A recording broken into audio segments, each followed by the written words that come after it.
Hey there guys, it's Salis, and welcome back to Retro Wednesdays. This week we're going to be taking a look at another Genesis game, Tiny Toon Adventures, Buster's Hidden Treasure. Now, as some of you remember from the 90s, Warner Brothers were very, very popular, still are, but more so then. And there was a spin-off series, from the Merry Melodies, like Bugs Bunny cartoons, Tiny Toon Adventures. In this, you play as Buster Bunny.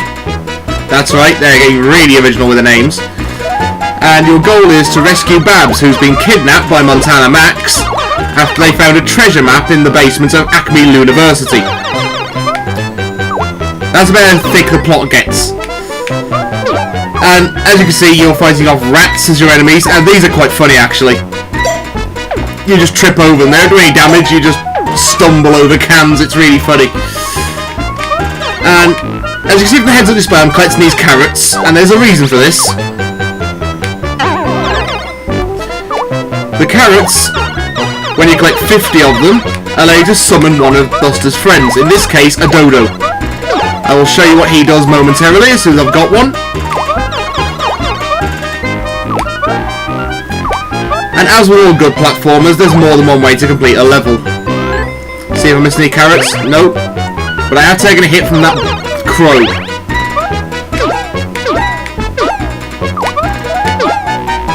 Okay, there are now rats on balls, that's kind of cool. Let's push this rock over here a sec.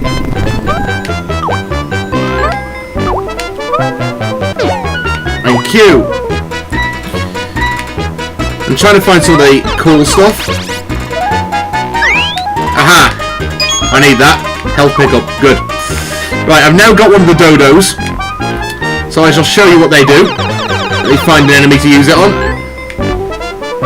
Here we go. You whistle, and this happens.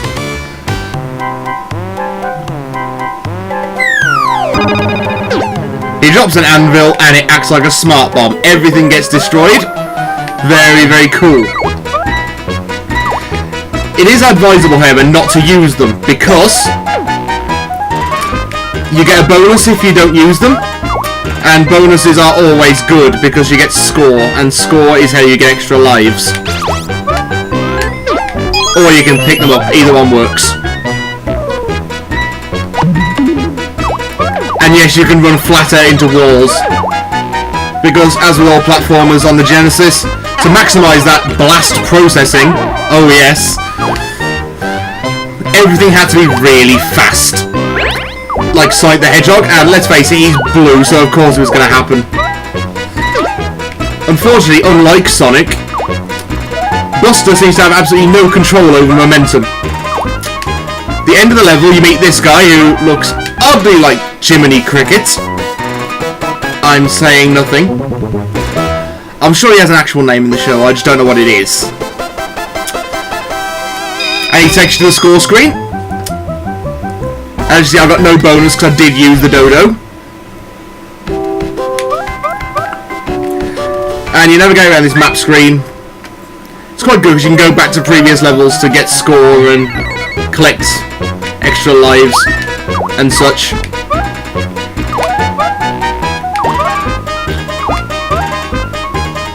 Oh, balls. Luckily there is actually a wall jump so you can kind of get out of situations like that. And the enemies have been upgraded, they now have pogo sticks. Right, let's see if we can get a dodo bonus.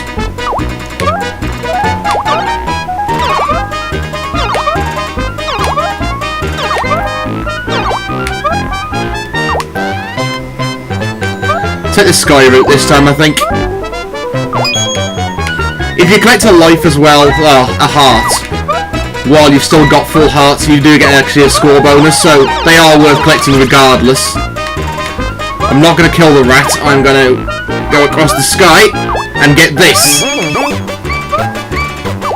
This is invincibility, similar to the star power from Sonic. It's quite nice as well that the music speeds up while you've got this.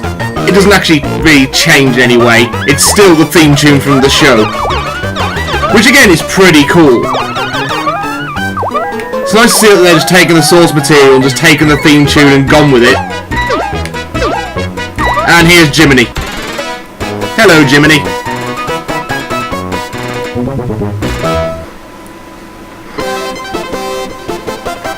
I didn't get a dodo bonus, I didn't collect enough carrots. Shame. But I did get enough score to get an extra life, so we're feeling good here.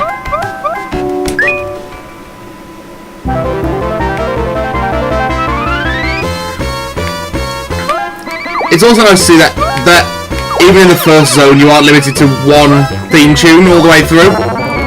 It's quite cool they use the theme tune from the show as the music, but after a while it does get a little infuriating. So it's nice to have a bit of a change up. I'm pretty sure it's still the invincibility music.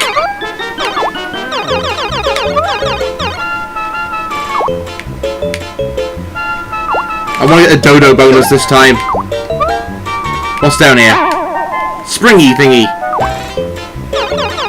Any power-ups, any pickups? No. Just a springy thingy.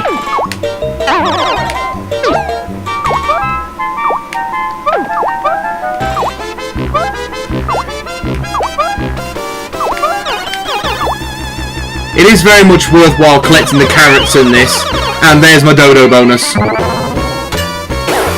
These are a pain, because as you can see, I can't stop very easily, because, like I said, Buster has no control over his momentum at all. Once he's going, he's going.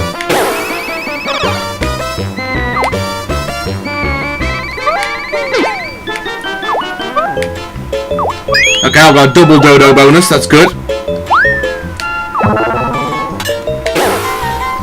I also like how the sound effects in this game are straight out of the Looney Tunes bucket of sounds. That is one of the most infuriating parts of this game. It tends to throw enemies like that at you. It's a case of if you don't get that perfect hit like I did, you're going to take damage. And it's unavoidable, unfortunately. So let's go up here. Ah, there's Jiminy. But in order to reward exploration, the game does this. If you think Jiminy's at the end of the level, you get a bell. The bell increases your life force by 1 heart. In classic platformer fashion.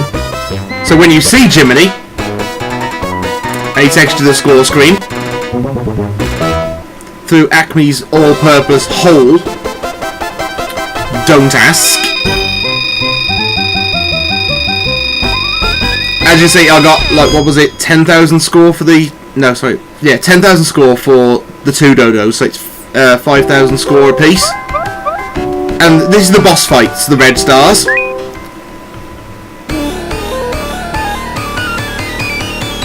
What's going on? This isn't the Dizzy Devil I know and love.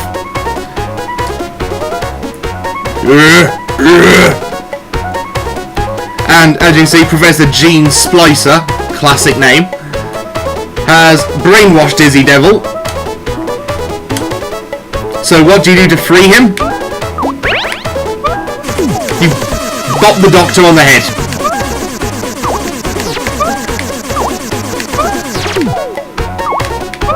This is all you do to defeat the boss. It's a case of bop the Doctor on the head, everything's fine. Come here, Gene. Ow.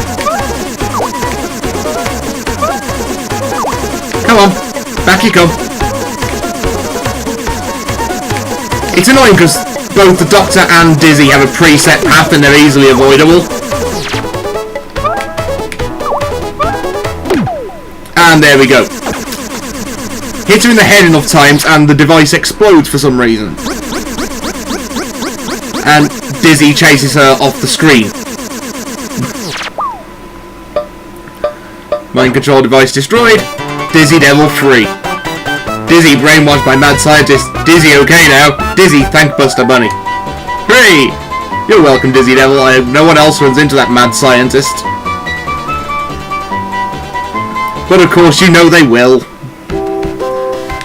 So let's have a look at the forest level, because we've still got a good while to go.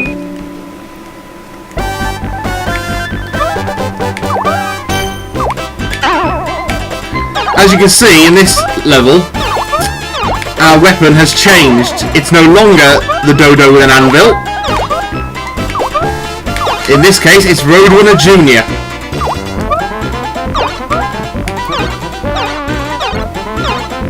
And instead of blocks, you've got these wires to cross, which is kind of neat. Especially when he just folds his ears over them and slides down. That is pretty awesome.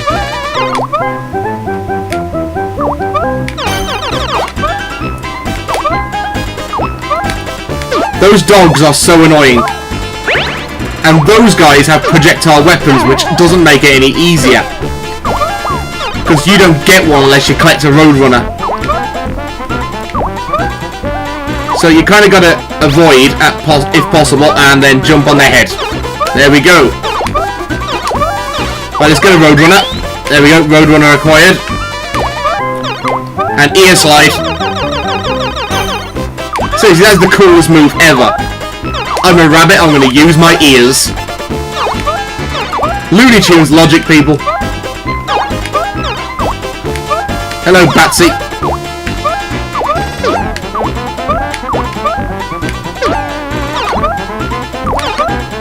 Right, I better find someone to use this Roadrunner on because they are actually pretty cool.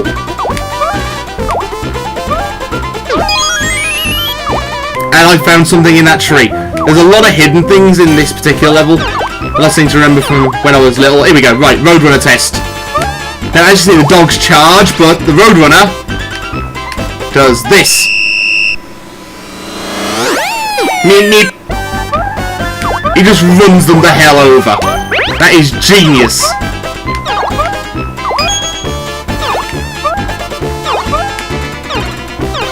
Alright, collect some more carrots. I want the Roadrunner bonus.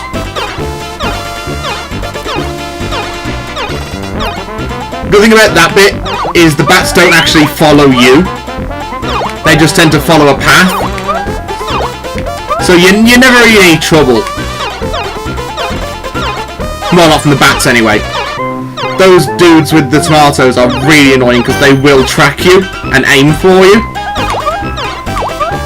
The tomatoes have an arc so you can kind of avoid them, but it's just infuriating after a while. But as you can see here, you can avoid most of the enemies if you stay to the trees and just ear slide when possible. Because they're just so cool. Unfortunately, you do trip over cans quite a lot.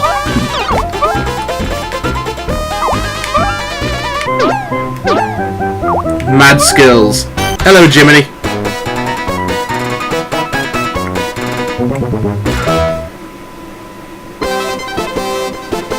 There we are, 5,000 score for the Roadrunner bonus.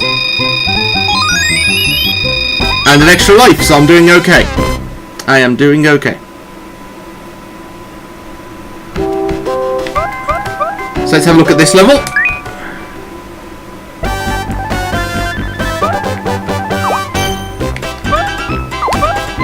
Right, anything in this tree? Nope.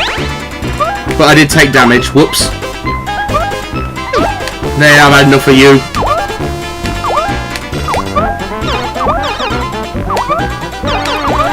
Right, make sure I get that Roadrunner bonus, because they are sweet.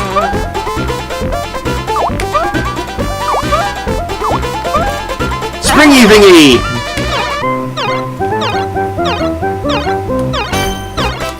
There is a problem as well with using all the up in the sky paths. There's a lot of hidden caves in this game and they tend to have good stuff in them. So you got a choice really. Do you take the more dangerous route along the ground or do you take the safer sky route? I mean obviously the game is unmerciful as it is, so it's probably best to use a sky route, but if you know the levels quite well, you can try and explore some of the caves. Oh, woodsy owl, that's not good. There we go.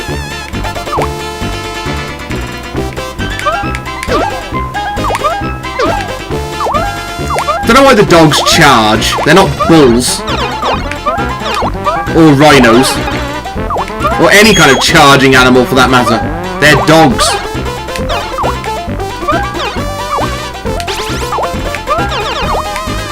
I'll see if I can find a secret cave and I'll show you what I meant earlier with the ground floor being harder but more rewarding. Here we go. Cave. Now you can go over it, but I'm going to go through it.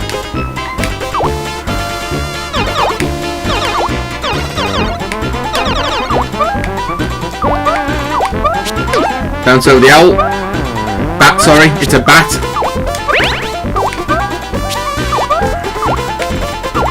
Oh, no. Classic platformers from the 90s. Spikes everywhere. And naturally unavoidable damage.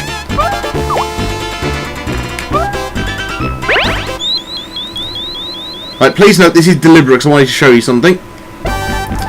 If you die when you've got an extra heart from the bell, you lose that heart. You're going to enter your basic hearts, which is 3.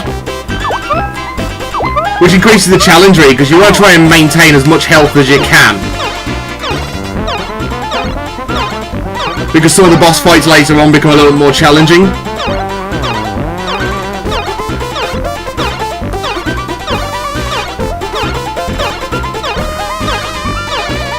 So let's get back to where we were.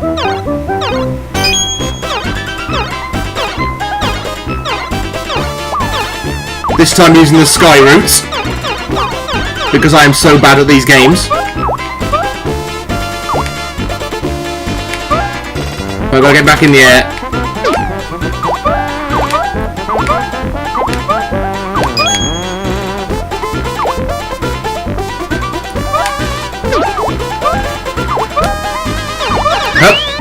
There we are, Roadrunner bonus, nice. Come back. I know they're supposed to be logs, but they look like bongo drums.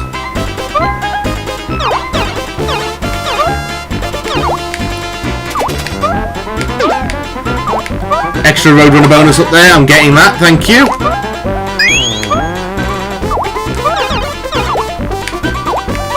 Extra score, thank you. Oh my god, you get 10,000 score for picking up a heart at full health. That's kind of neat.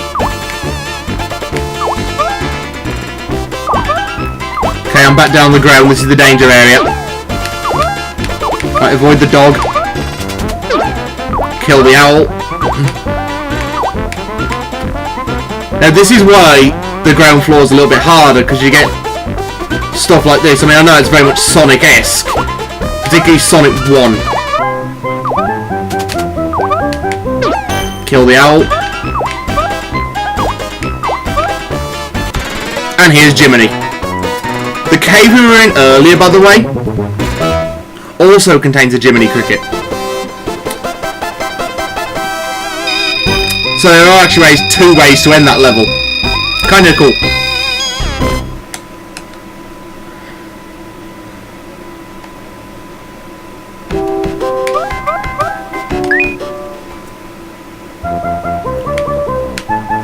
Right. Let's get this level done with. Oh, there's a rake on the floor. Now, because I used the Jiminy at the top of the level of the previous one, it took me to a different stage. Which is kind of neat, gives you a choice. I always used to go through the cave until I learned about this. Because the cave took you to a different one. And that one is a lot harder. There's a lot more precision needed. How did water hurt me? I'm not going to ask.